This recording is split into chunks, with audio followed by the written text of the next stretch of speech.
There's a really easy way to tell a amateur podcast host apart from a pro, and that is that a pro would never forget to introduce himself, like I did on the last episode. So, my name is Floris. I'm a video editor, folk rock singer, songwriter, blogger, and now podcast host for the third time. This is episode 3 of my podcast called TheFlow Chats, where I guess you can call me Flo, chat to some interesting people, mostly creatives in whatever field. There's just a few things I feel like I need to mention at the top of the show before we get too carried away with anything else. Number one is, I'm not sure where you're listening to this on. It is currently still available on a few sources, but the best would be subscribe to it on iTunes or Stitcher or whatever podcast app or service you're using. That would be the best way to keep listening to and find out when there's new episodes available. Speaking of which, it would be really cool if you could go rate and review the show on iTunes. If that's possible for you, it really helps to get more people listening to it. Also, feel free to go check out our blog at TheFlow.co.za or like our Facebook page, TheFlow, which is available if there's any ambiguity or there's other pages with the same name. Check facebook.com/TheFlowZA. That's the one you need. So, lastly, if you have any feedback, criticism, suggestions, whatever, I'm really keen to hear it.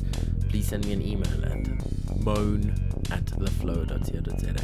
MOAN@theflow.co.za. Cool. Now on to this episode. It is a chat with Joburg-based folk singer extraordinaire Shotgun Tori.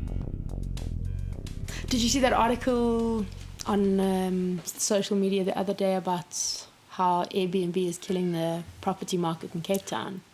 I saw something, didn't open it, didn't so investigate interesting. it. There's a map and there's little red dots showing which places in central Cape Town are on Airbnb. It is astounding. It pretty much covers the map. And anyway, so that's why it's so hard to find a place in Cape Town. So I don't know what it's like in Joburg, but yeah, interesting. Yeah, but it like just the sense of it, the idea of it feels to me like something that's got to collapse. That's got like it can't sustain. No. And everything must collapse. Yeah. Because it's just inevitable. Yeah. Anyway, onto music, which I guess is more or less the same situation. We were talking about the state of music in Joburg, and especially folk, and the fact that venues are closing down and that there isn't enough. How do you feel in general about? Ooh, there's a big part of me that is consistently weighing up my options of moving to Cape Town. Mostly for that reason, is that it's not a lot of work here, and certainly not for the intimate music that I play. Yeah. Sorry, I'm half hearing conversations outside. So speaking of the conversations outside, how long ago did you become a mother? So in fact, a year ago, last week. So my baby turned 1 last week. Okay. And it's been an incredible year. I've never been so tired in my whole life. I haven't slept. So when I felt pregnant, I stopped sleeping.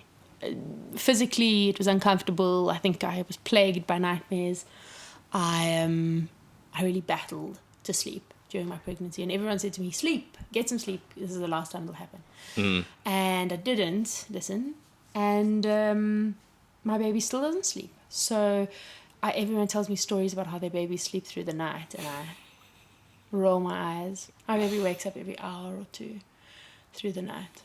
So I'm tired, but it's magnificent. It's an incredible, incredible journey. So interesting, actually, for the first... I've written one song about her, and the producer we were working with, Barry, had said when we had the baby, one song. You get one song on this album about the baby.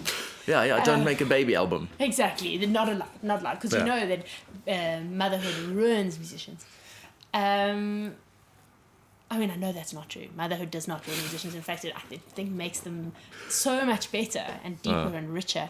But I wrote that one song and we've laid it down. We've got the guide track down for the album on that.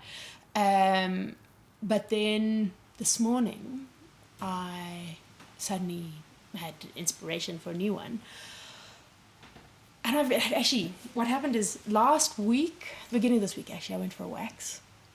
That is rare these days, having time and money to be able to do that. So I got it as a birthday present. And so my husband looked after my baby for 90 minutes. I got a wax and a pedicure. Amazing.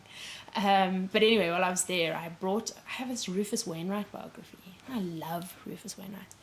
So I've got his biography and I started rereading it. So I bought it many, many years ago, probably like 2007 or something.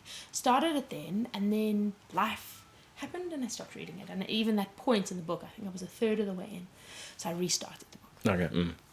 And as I was reading it, he's talking about, well, he doesn't talk about it, but the guy is talking about how his mom, Kate and Anna McGarrigle, and how they used to write traditional kind of folk music and sing traditional folk music. And then there's a whole subject of music and confessional songwriters and how everyone was trying to be Bob Dylan. And, this time of Loudon Wainwright, oh my gosh, his style of songwriting, I love it. Do you know Loudon Wainwright? No. Oh my God, you'd love him. Not at all. In fact, your style he's so suited to you. Okay. You'll absolutely adore him. Right. Okay, after this, I'm going to find you some music. So we were talking about that, and I love what he does, but his albums are literally a history of his life, and he's incredibly honest. And in fact, his children, both Martha and Rufus, have had major issues with his telling the stories of their childhood and his life, and it's very, very personal and very intimate, and could be very uncomfortable if you're, there and part of that and in the stories.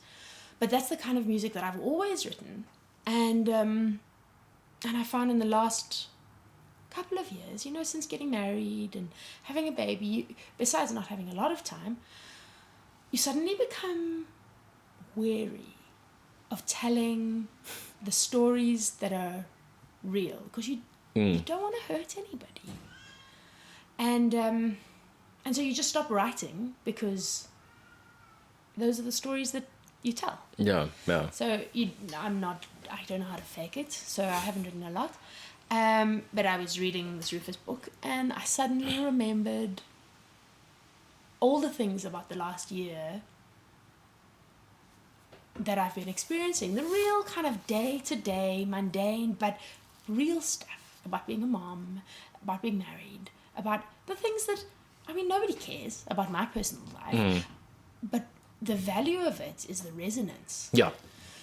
And Which I think is sort of the most important part of this kind of music and those kind of songs is I'm telling my personal story, but you can kind of see the correlation, or you can make it your story. That's exactly, because when people listen to the songs, they don't hear your story. They only hear theirs. Yeah. And I heard that the other day that someone was talking to me about Sweet Weather, and they were saying when they heard it long before they met me, and to them, the song was all about drugs. Yeah. That couldn't be further from what I was singing about. And they said, but since they've changed, the song to them is now about sex, which is definitely more accurate to what it was written about. But it's their tale, and it becomes their song. And that's what you want. And that's what's so nice about writing real, raw, honest music, because despite the fact that nobody's listening to folk music, not in Joburg anyway, and nobody's coming to the shows. A few people come to the shows here and there, and a few people buy the music, and you keep hearing stories about the tracks that speak to people, and it's so exciting, and how the songs changed people's lives, and it spurred them into some kind of action, and it's thrilling. It gives me goosebumps. But mostly, people, could take it or leave it. But it's for those stories and for those moments that we write it. We write it for ourselves because it's how we process the world, and it's therapy. But the whole purpose in the greater scheme of things is it's somebody else's therapy as well. And they don't know how to do it. So, the music purges your own stuff. Anyway, that's very exciting. Anyway, so I started writing about it this morning. That's real and raw music that is super folky, like traditional folk almost, but telling those tales, you know. And I think actually it's a tale that'll speak to every mother. Like the kind of song I started this morning, it's particularly pertinent to Mother's Day this weekend. Not that I'm going to sing it anytime this weekend. I just started the darn thing. But yeah, I mean, that's what folk music is about. It's telling the tales of our current experience, you know. Yeah, that's very right. Yeah, so I mean, that is something that's interesting to me in an investigation of folk music. And what folk music is today, and what a lot of people call folk is not what people called folk 20 years ago, totally. or something. So I like your definition of it being a bit like essentially where I kind of feel like the traditional definition of folk music is that it's a traditional thing. You're saying it's kind of the exact opposite. It's a contemporary thing. It's a absolutely, it moves with the times. But I mean, there is the traditional that follows through, that when you listen to some of the stuff, do you know Iris Dement? Oh my gosh, no. She has this magnificent song about sleeping with lots of men. That, I mean, when you listen to it, it sounds like it was recorded in the 30s, maybe. And I think she's recent. So it was most definitely not. But that sound of the music and those the tales stay the same. You know, our experiences stay the same. Is that, we're going through the same things as women, as men, as learning to adult, you know. Yeah, we just call it different things, but it's the same experiences. Different words, yeah. And I suppose you've got to be contemporary in it and in your writing of it to speak to people now. And you want to speak to people, not just because somehow you need to earn a living. I mean, that's always going to be part of it. But you want to speak to people because this is the only way we know how to make a difference. You know, I went to a convent and they gave me an understanding of my place in the world was to make a difference. And I was so inspired. When I left school, I was 17, and I knew it. My purpose was somehow to find a way to change the world. And the only thing I could think, I needed to do something like be part of the UN or do something in foreign relations, because those are the only ways to change the world. And not that I did that. I mean, I went to London and did music, and I was really bad at it. Oh, it was terrible. But that was the way to change the world, and it was important and imperative. That was our job. We had to change the world and make it better, and we could. You could make. You were special. We were special. And I think we are all special, and I think we all can change the world, but not necessarily all, in fact, most definitely not all in a political way, which is the stuff that's noticeable to change the world. Musically, this is how we do it. We inspire people a little to be more passionate in their own lives, or to be braver in their own lives. Just sometimes all the music does is get you through. Like when stuff is really bad and you put on Andrew Bird, you know, like you think, oh, okay, I can do this. I'm going to be okay. Maybe not immediately, but like you're going to be okay. And that's what music does. And that's what our job is. So we need people to hear it. And if I think not necessarily traditional stuff will speak to people, but we don't, we write what we write, and we write what comes out. Yeah. And I mean, you mentioned being brave, which coincidentally, I think you wrote a song called something like that. Which just makes me think of, like, I think that's an example of something that on the surface of it, if you look at the title, it might sound like it's got a message or like a very important I'm going to change the world kind of vibe to it.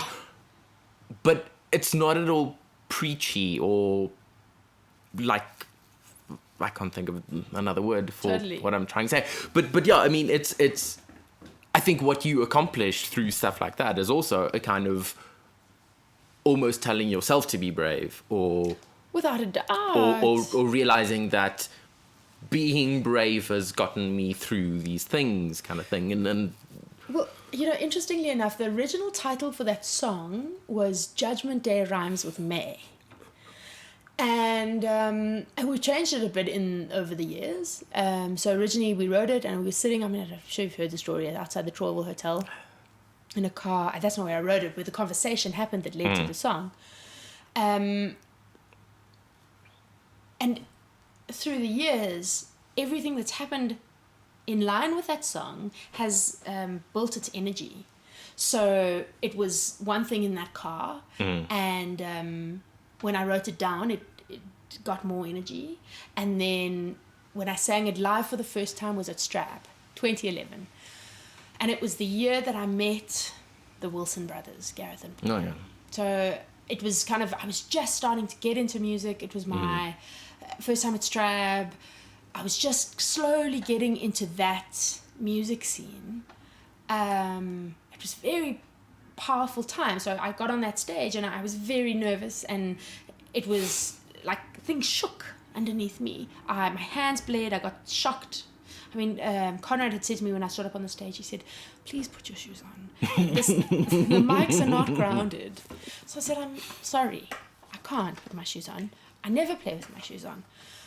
So I, got my little shock, as I do sometimes when you touch the mic and you're not wearing shoes, if it's not grounded. And my hands bled onto my guitar, and it was like there was all those little things built onto the story of that song for me.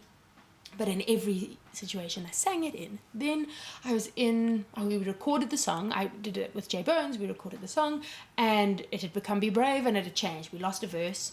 He made it a bit more catchy in parts. He made it better. And everyone came on board and played on the album. Lucy came and played.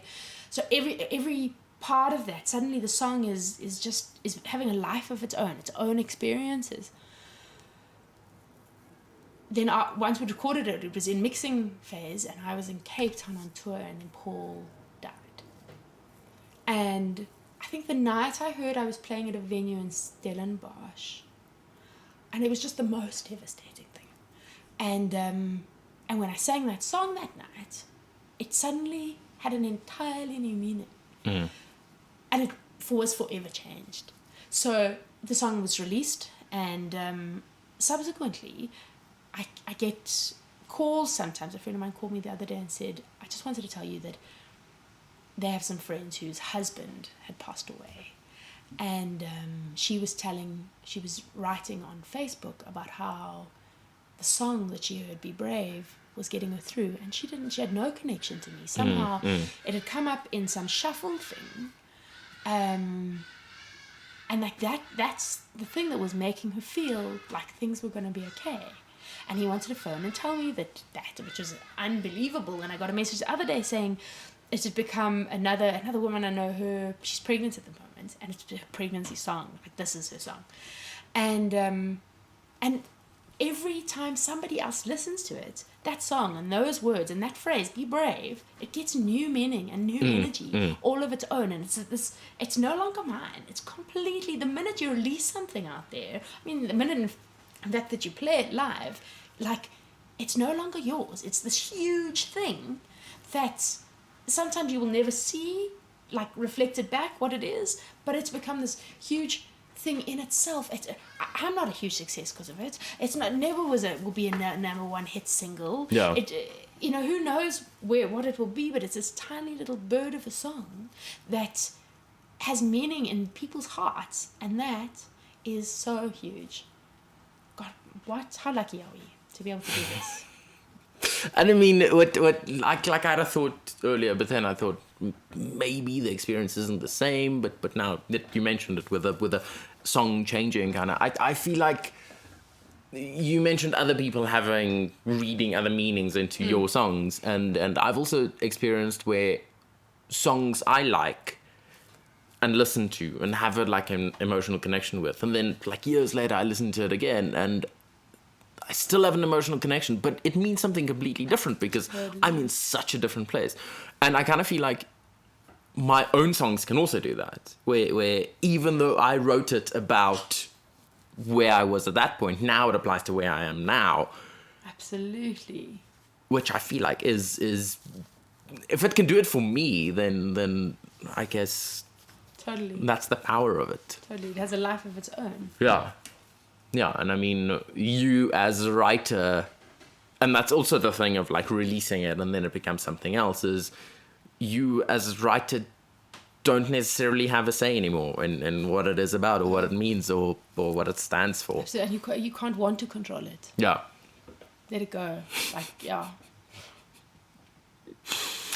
Another thing you touched on is Lucy Kruger, which you, at least for a while, you did like quite a few shows with her and stuff. How did that start? Where'd you... So interesting that actually. So I had a call from up the creek to say they wanted me to play, but as part of the condition for it, it was a very collaborative festival.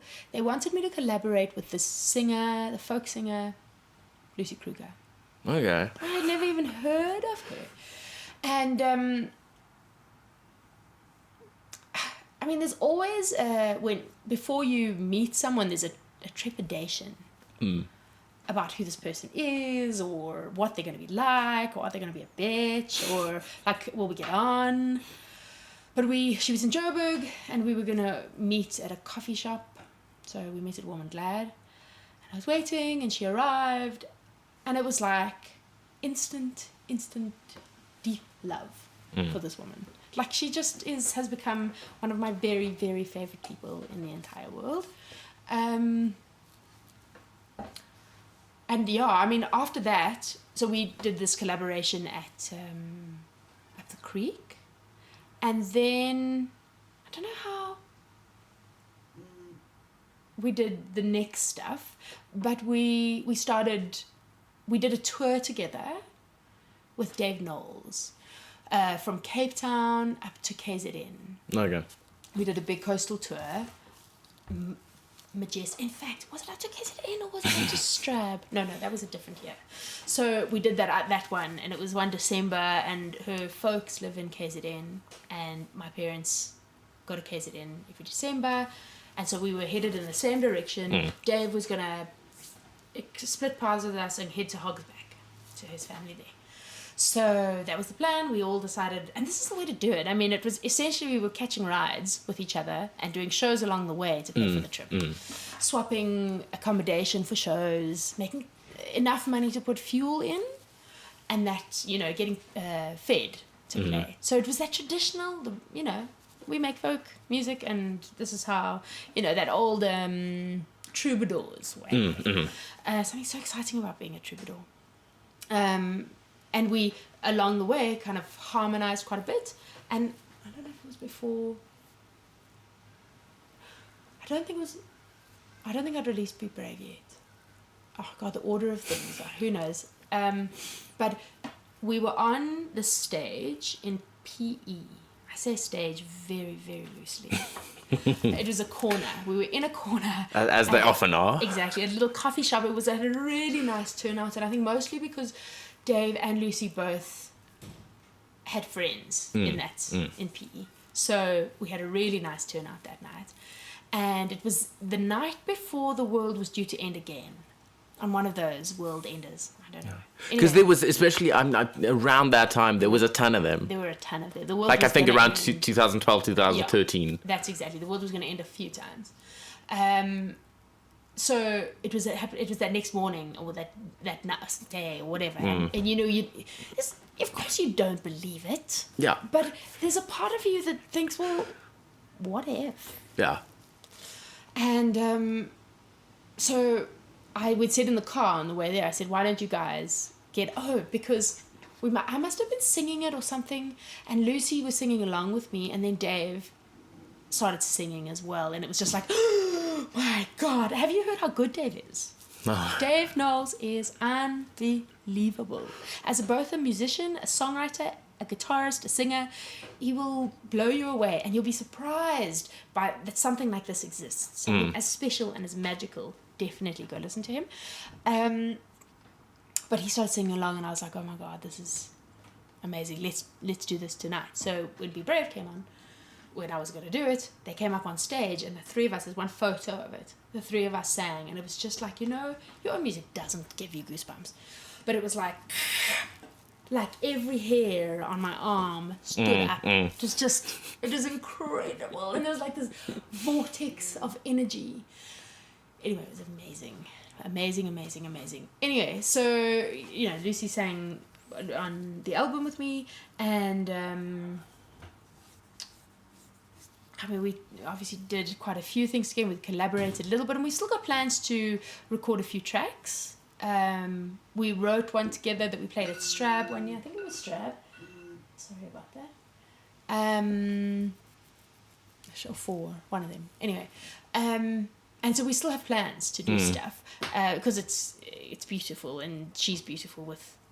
I think anyone she plays with, actually. I think she is an absolute gem. Yeah, I mean, I feel like I've seen her in a few incarnations and a few bands, and all great, and in like little different ways. Yeah. Because like Medicine Boy, for example, is like quite different to like her solo recordings and stuff, but it's also exquisite. Amazing. Yeah. Are you going to her album launch on the 26th of May?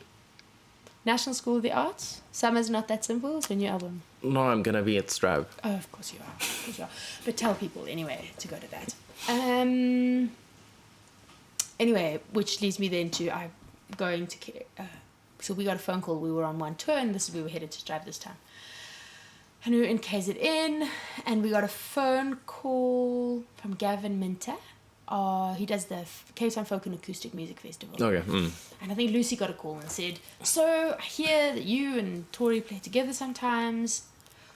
I want to book you for the festival together, 2 songs. Which then led us to doing a couple more together. But also wonderful, and that for me is so exciting when the organizers of those things put the artists together and say, I would love to hear this person, and then suddenly that happens. Yeah. And in fact, Lloyd from Retrofest had done the same for Retrofest at the beginning of this year. He said, I want you to play, but I want you to play with Dave Van Vuren. Like that's, everyone puts a slight condition on it. It's like, yeah, you're allowed to say no, of course, but why would you? I mean, Dave's also miraculous.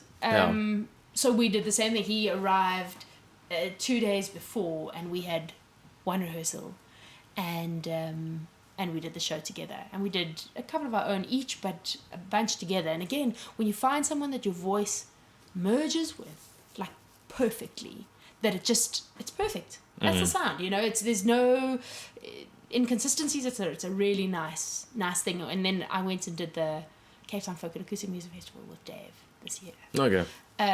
So in fact, collaboration is just about my favorite thing. I love it. In fact, I plan to do an album which is pure collaboration. Yeah. Every single track with a different someone. So that's an idea I've had as well. Yes. Because also like the idea of collaboration and sort of guesting on stages and on albums and things, I really love it, and I don't know why, but I feel like it's a really interesting spin on things, or and especially like you get it a lot. They maybe not anymore, maybe not as a rule, but once or twice at Strab, there was a lot of that happening. Of like almost every band, we're like bring someone on, from the other band, which is like I think also with Strab, everyone's there for the week or for the weekend, so they're around. You can easily do that, but I always in my music, I love the idea of getting people to either sing a little thing or write a little thing or both or play something.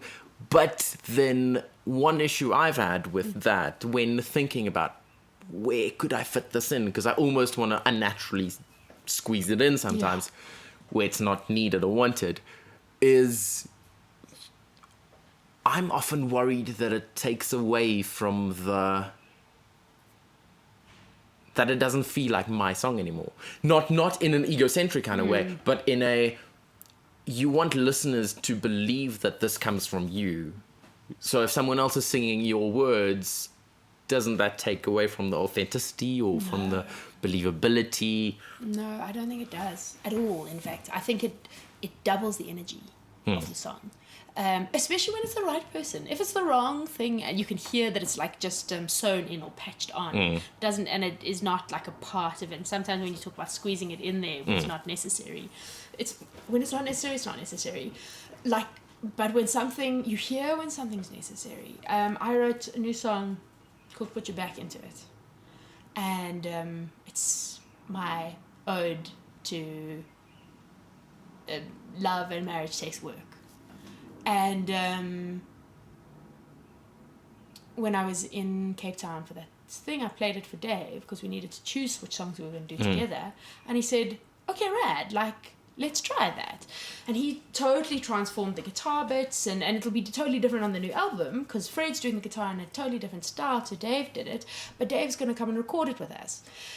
And that song suddenly became the right song to sing with someone else. Because it's a man and a woman, and it could be all me talking to a man saying, hey, put your back into it.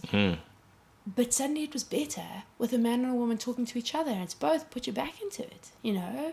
It's doubles that meaning. It's not just me saying, I think you need to work harder. It's us saying, hey, everybody's got to work at this to make this work.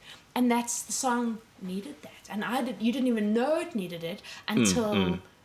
it was happening, and it was just like, and he does this one harmony that he sounds just like Jeff Buckley, early Jeff Buckley, and it is magnificent. And I would never have come up with that harmony, and it would, you know, it's exquisite. Because that's what I think is part of the beauty of like getting collaborators is those kind of things that you wouldn't have come up with that like make the song better. And totally, and that's the point, I guess. Yeah, and I mean, sometimes, you know, you hear a track and you think, okay, well, this needs a trumpet, but I don't write trumpet. Yeah. You know, I'm going to get someone in who I trust and give them free rein. And then between us and the producer, and we'll take out the bits we don't like and leave the bits we do like, you know, and then it becomes everybody's. But that's that whole process of letting go of, it's going to be released in the world and not be yours anymore. And I think a lot of people are very, very attached to their vision. I'm not particularly attached to my vision. For me, the important moment is when that song is being written. Once the song is written, it's already out of my hands. So, like now, working with the Hounds is I'll write it, and it's my song for a moment, very brief moment, and then Fred and I'll sit down, and he will write something entirely different. Well, okay, the structure and this, and let's throw in a bridge here, or and the same thing, we work with Barry, and he's like, oh, let's do this, but what about this and this? It's not mine anymore. And I can either be attached and say, no, that's not what I intended, but it's better because other people have come with their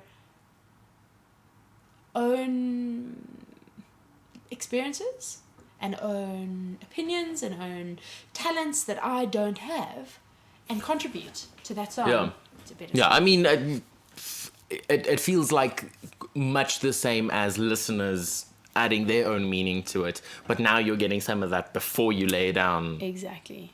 As a final recording. Yeah, and in the laying down of it. Yeah. Just a little bit more input, maybe shift the meaning of the song slightly, or Totally, and it does, I think, shift it a little bit. But when you wrote it, in that moment of writing, like being like journaling, you know, you got it down, you got out of it already what you needed to get out of it.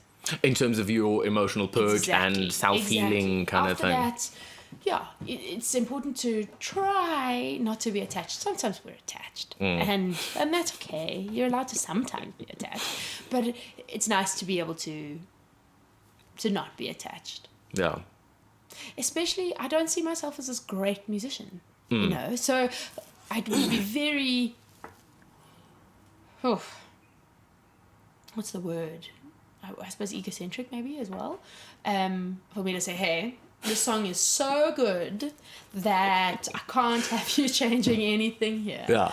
And that would be completely contrary to who I believe I am and what my music is. Yeah. And I mean that's the way I also feel about like my skills is especially in terms of being professionally trained in terms of music or in terms of your instrument. Oh my gosh.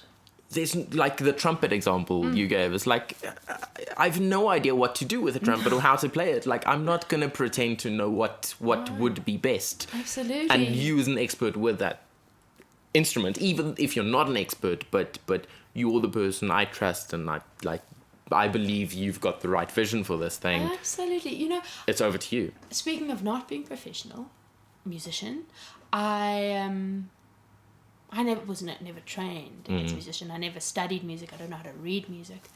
I mean, I can read tab, and I know what the chords are when on the guitar, and what they look like when they're written down.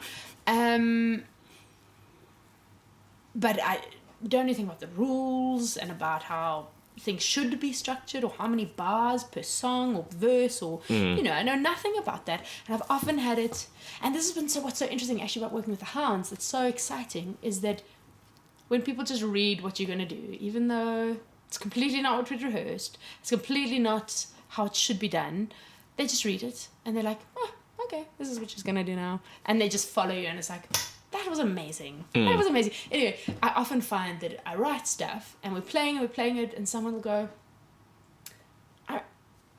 that's got a few too many bars, or a few too many notes there, like that. And they'll be like, okay, I mean, that's your song. We'll just do that, but it's completely not, music law. Yeah. Yeah, and I mean that is the thing. Is like I think there's also, in something like music, there is a fair degree of rule breaking or rule bending, and they often tell you that you need to learn the rules before you can break them. But on the other hand, not knowing them means you don't know that you've broken them, and it's more a core thing of like, well, it works. Totally, and to be absolutely honest, I think I'm a little too old to go and learn the basics of music. That would take too long, and I wouldn't be creating music. Yeah. So.